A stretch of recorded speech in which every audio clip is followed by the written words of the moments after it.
Halo anak-anak sekami dan remaja misioner. Salam jumpa dengan Bunda Iren dalam Do, Re, Mi. Doa dan renungan misioner bersama sekami Paroki Santo Petrus dan Paulus Argapura, Keuskupan Jayapura. Pada hari ini, Senin tanggal 6 Juli 2026, kita berada pada hari biasa dengan warna liturgi hijau. Bacaan hari ini diambil dari bacaan Injil Matius bab 9 ayat 18 sampai 26. Namun mari sebelum kita membaca dan kemudian merenungkannya, kita terlebih dahulu berdoa. Mari kita siapkan hati, pikiran, dan jiwa kita untuk berdoa dengan menandai diri kita dengan tanda kemenangan Kristus. Dalam nama Bapa, Putra, dan Roh Kudus. Amin.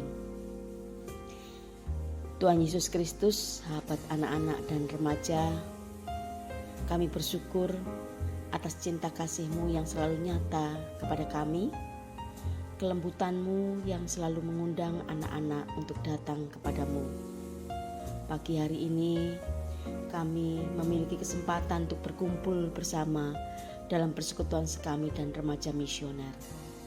Saat ini kami siap mendengarkan sabda-Mu dan merenungkan kisah kasih-Mu melalui Injil Matius. Utuslah Roh Kudus-Mu ke dalam hati kami, agar kami dapat memahami bahwa iman yang tulus dan berani dapat mendatangkan mujizat dan kesembuhan dari-Mu.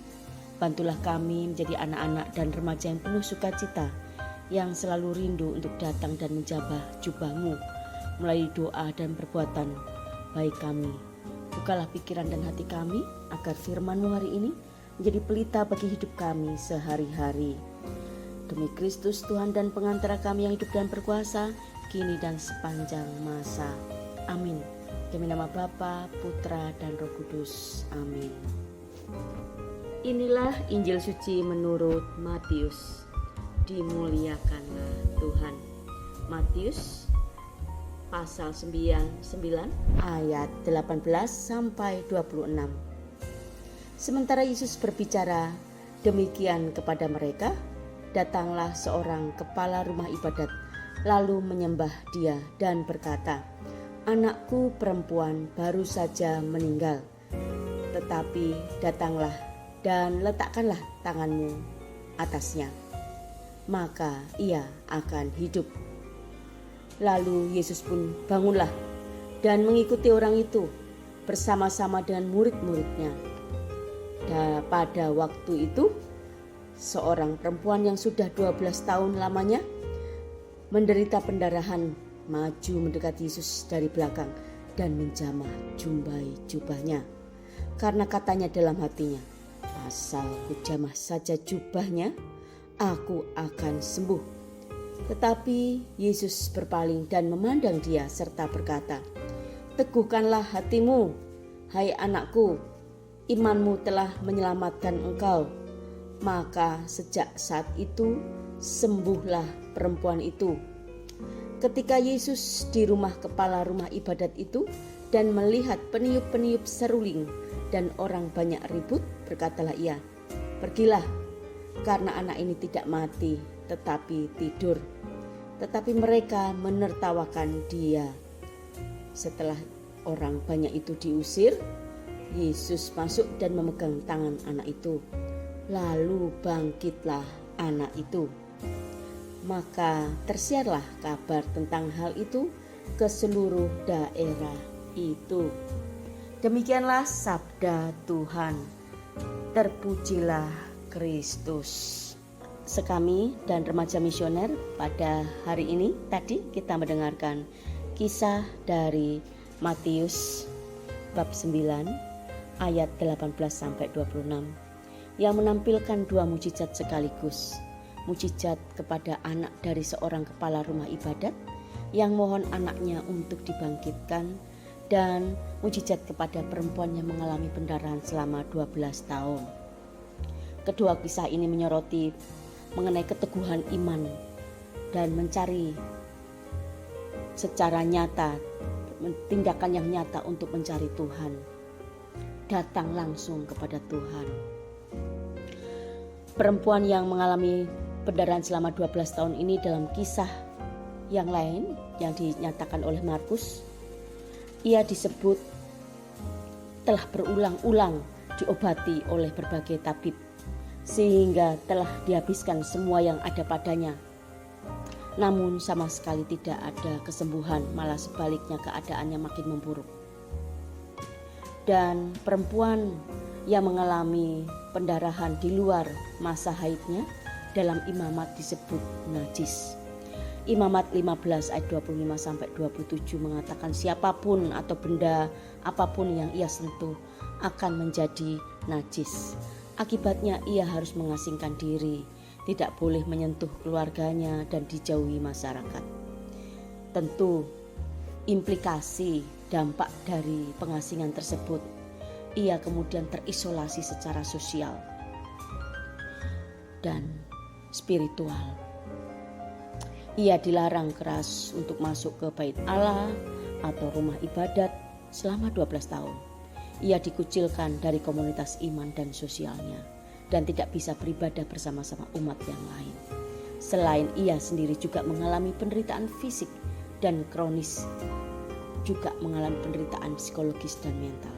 Namun ia berani berkata, asal ku jamah saja jumbai jubahnya, maka aku akan sembuh. Lalu dalam firman yang lain juga dikatakan, Yesus secara kontras mengatakan, ada kuasa yang keluar. Siapa yang menyentuh jubahku, ada kuasa yang keluar dari diriku, dari Yesus, begitu ya. Jadi tindakan iman yang dilakukan oleh perempuan 12 yang mengalami pendarahan 12 tahun ini mengalami mujizat, ada kuasa ketika ia bertindak. Keduanya, baik kepala rumah ibadat maupun perempuan yang mengalami pendarahan 12 tahun ini berani datang, berani bertindak. Ada ketekunan dan keberanian, ada iman yang bertindak.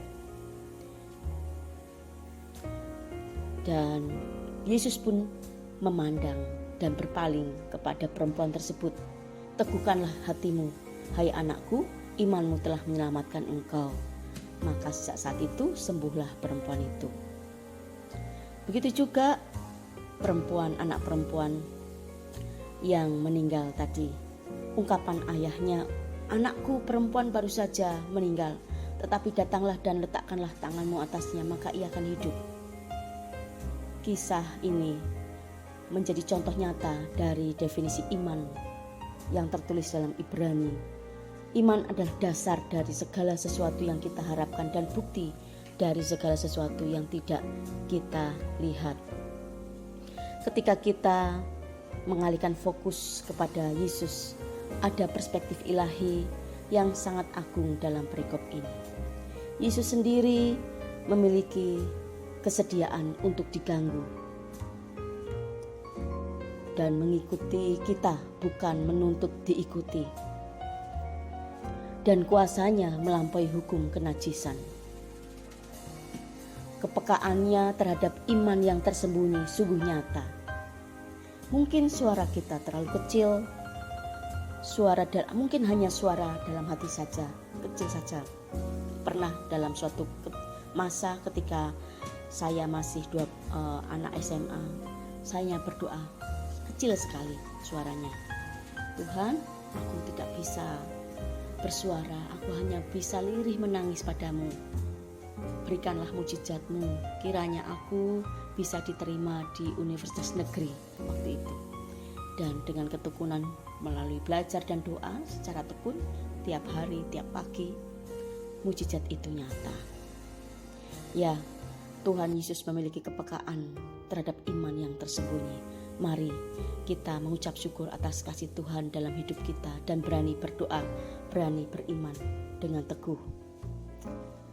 Ya Allah, ciptakanlah dalam diriku kemampuan untuk mendekatkan diri padamu, sebab hanya ketika berada di dekatmu kami semua memiliki hidup, Mari kita berdoa.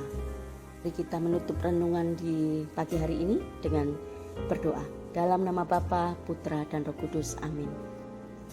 Allah Bapa yang penuh kasih, terima kasih atas firman-Mu yang telah meneguhkan iman kami hari ini. Kami belajar dari Yairus dan perempuan yang mengalami sakit pendarahan selama 12 tahun. Untuk selalu percaya, berani, dan tidak putus asa dalam menghadapi setiap tantangan hidup. Tuhan Yesus, jadikanlah kami misionaris-misionaris cilik yang berani membagikan kasih dan sukacita-Mu kepada sesama. Berani menunjukkan iman kami di depan banyak orang, bahkan jadi kesaksian banyak orang betapa mujizat-Mu terjadi dalam kehidupan kami. Berkatilah keluarga kami, teman-teman kami, dan seluruh pendamping sekami, serta remaja misioner. Mampukanlah kami untuk mewujudkan karya cinta-Mu melalui doa, derma, kurban, dan kesaksian hidup kami sehari-hari. Dalam nama Bapa, Putra, dan Roh Kudus. Amin. Anak-anak sekami dan remaja misioner, demikian tadi renungan singkat di pagi hari ini. Kiranya kita bisa terus menjadi saluran berkat buat orang lain. Teguhkanlah hatimu, hai anak-anakku, imanmu telah menyelamatkan engkau. Amin. Sampai jumpa.